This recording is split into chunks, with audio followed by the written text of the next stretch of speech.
اس کے بعد جناب شیخ اشفاق صاحب سے گزارش کروں گا کہ وہ اپنے خیالات کا اظہار کریں 14 اگست کے حوالے سے، اور بھرپور تالیوں کے ساتھ اور جوش و خروش نظر آنا چاہیے یہ، کیونکہ پاکستان کی جشن آزادی کا پروگرام ہے اور اس میں سب کا جوش خروش ہونا چاہیے۔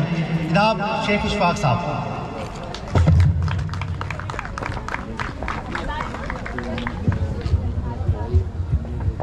بہت شکریہ جی۔ بسم اللہ الرحمن الرحیم۔ الصلاۃ والسلام علیک یا خاتم النبیین۔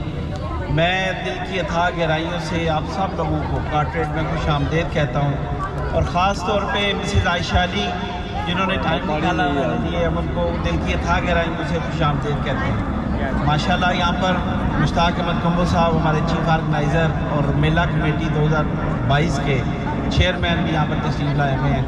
بہت سارے دوست بروکلن سے ہیں، صاحب ہیں، علی صادق صاحب ہیں، بہت سارے لوگ ہیں، سب کو خوش آمدید۔ میں آپ سب کو مبارکباد بھی پیش کرنا چاہتا ہوں کہ ماشاءاللہ کافی سارے لوگ یہاں پر تشریف فرما ہیں۔ ہمیں اپنی آنے والی نسلوں کو اپنے پاکستان کا بتانا ہوگا۔ میں نے اس فلیگ ریزنگ والے دن بھی یہی بات کی تھی کہ ہم آخری جنریشن ہیں جنہوں نے اپنے ماں باپ سے پاکستان بنتے ہوئے سنا، انہوں نے ہمیں وہ لائف سٹوریاں سنائیں۔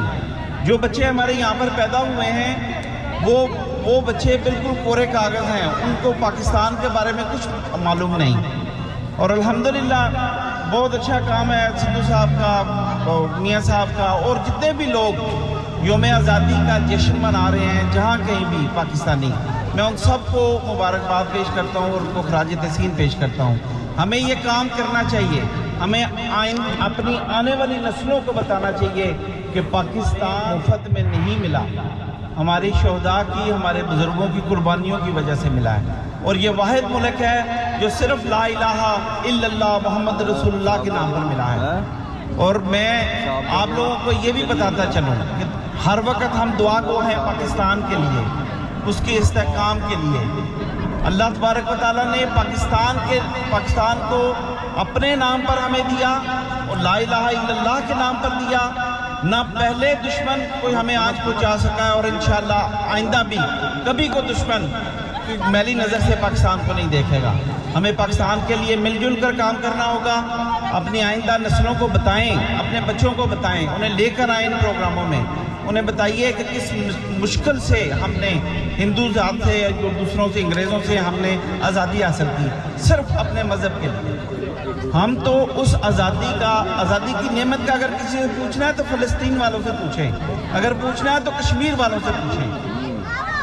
خدا کی قسم ہم تو صرف جو پاکستان میں ایک وقت اذان ہوتی ہے نا اللہ اکبر، ہم اس کا بھی نعمت کا شکر ادا نہیں کر سکتے کہ آزادی کے ساتھ ہم لوگ وہاں پر اذان دیتے ہیں، نماز پڑھتے ہیں، تمام فرقے مسلمانوں کے آزادی کے ساتھ اپنے ملک میں اپنا مذہبی آزادی کے ساتھ مناتے ہیں ہر تہوار۔ یہاں پر بھی دیار غیر میں میری گزارش ہے کہ کسی بھی فرقہ بندی میں نہ پڑیں، جہاں پر جس قسم کا بھی تہوار ہو، چاہے وہ اہل تشیع کا ہے، چاہے اہل سنت کا ہے، اہل حدیث کا ہے، سب مل کے منائیں۔ اس کفار کے درمیان میں ہم سب لوگوں کو اکٹھے رہنا ہے، اور پاکستان کے لیے، پاکستان کے استحکام کے لیے میری گزارش ہے کہ ہم سب لوگ ریگارڈلیس کسی بھی جماعت کے ساتھ ہمیں افواج پاکستان کے لیے دعا گو رہنا چاہیے، اور ہمیں پاکستان کے لیے دعا گو رہنا چاہیے، اور اس امید کے ساتھ کہ انشاءاللہ اچھا وقت پھر آئے گا اور آ رہا ہے۔ الحمدللہ اگر آپ 1947 سے لے کے اب تک دیکھیں، نشیب و فراز ضرور آئے ہیں، لیکن اللہ تعالیٰ کا شکر ہے کہ پاکستان دن بدن ترقی کر رہا ہے۔ ہمیں اپنا مقابلہ ان نیشنز کے ساتھ نہیں کرنا جو ترقی یافتہ ہیں۔ ہم ترقی پذیر ملک تھے، ہم زیرو سے شروع ہوئے ہیں، اور اللہ تعالیٰ نے نعمت سے نوازا ہے کہ آج واحد اسلامی مملکت ہے جو ایٹامک پاور ہے۔ میں آپ سب لوگوں کو اس چیز کی بھی مبارکباد دیتا ہوں کہ اللہ تعالیٰ نے یہ نعمت ہمیں نوازی ہے، ہم پاسبان ہیں اس کے، ہمیں مل کے پاکستان کے استحکام کے لیے مل جل کے کام کرنا ہوگا۔ اور میں آخر میں یہ گزارش کروں گا کہ 27 اگست کو بروکلن میں عظیم الشان میلہ منعقد کیا جا رہا ہے یوم پاکستان کے لیے. میں یہ بھی بتاؤں کہ اس چیز میں نہ تو سدھو صاحب نہ میں یا کوئی اور لیڈران جتنے بھی یہاں پر کام کر رہے ہیں, ہم کیونکہ پرانے ہیں, ہم لوگوں نے کام کیا 30-35 سال سے, ہم صرف اپنی جنریشن کو یہ دکھانا چاہ رہے ہیں کہ ہم اپنے تہوار کس طرح مناتے ہیں. تو میں دعوت دوں گا آپ سب کو, اور سدھو صاحب کو بھی مبارکباد پیش کرتا ہوں, تمام دوستوں کو بھی, ان کی ٹیم کو جنہوں نے آج یہ بہترین پروگرام منعقد کیا.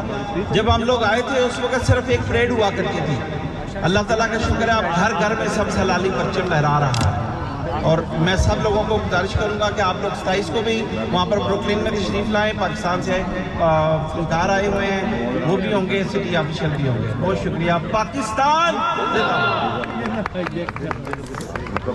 میں یہاں پر تھوڑا سا مینشن کرتا چلوں کہ یہ پروگرام آپ مجھے کہتے ہیں, لیکن میرے حساب سے آپ لوگوں نے میرا پروگرام کامیاب کیا ہے. میں کچھ نہیں تھا, اگر آپ میرے ساتھ ہوتے تو آپ لوگ کی بڑی مہربانی ہے کہ آپ یہاں پر تشریف لائے اور میرے پروگرام کو کامیاب کیا. بڑی بڑی اہم شخصیات میرے لیے, سارے جتنے بھی یہاں پر بیٹھے ہیں ایک سے ایک بڑھ کر ہے, اور سارے میرے لیے قابل احترام ہیں جنہوں نے میرے پروگرام کو کامیاب کیا ہے. لیڈیز, بچے اور جتنے بھی یہاں سے دور دور سے آئے ہیں. اور میرے ایک دوست ہیں اسپیشل انجم ضیاء صاحب جو اٹلانٹک سٹی سے کونسل مین ہیں, ان کو بھی میں نے کہا تھا تو اسپیشل میری ریکویسٹ پر وہ بھی تشریف لائے ہیں. تو بہت شکریہ ان کا, اور سب میرے دوستوں کا پھر میں دل کی گہرائیوں سے شکریہ ادا کرتا ہوں. آپ ہمیں اتنا اچھا ٹائم دے رہے ہیں. Thank you.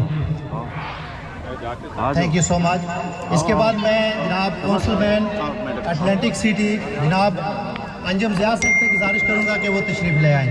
انجم ضیاء صاحب بھرپور تالیوں کے ساتھ.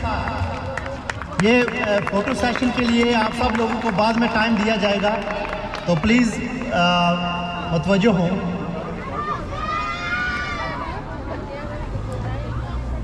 السلام علیکم. آپ سب کو جشن آزادی مبارک ہو. Especially I would like to thank Salim brother, انہوں نے ویری بیوٹیفل ایونٹ ارینج کیا ہے. تو تقریریں تو انہوں نے کر دی ہے, بتا دیا بیک گراؤنڈ کا. میری صرف ایک ہی گزارش ہے کہ آپ امریکہ میں رہتے ہیں, آپ اپنے آپ کو اور اپنے بچوں کو امریکن پولیٹکس میں انوالو کریں, کیونکہ پھر اس طریقے سے وہ کمیونٹی کو بہتر طریقے سے سرو کر سکتے ہیں. Thank you so much. Thank you so much.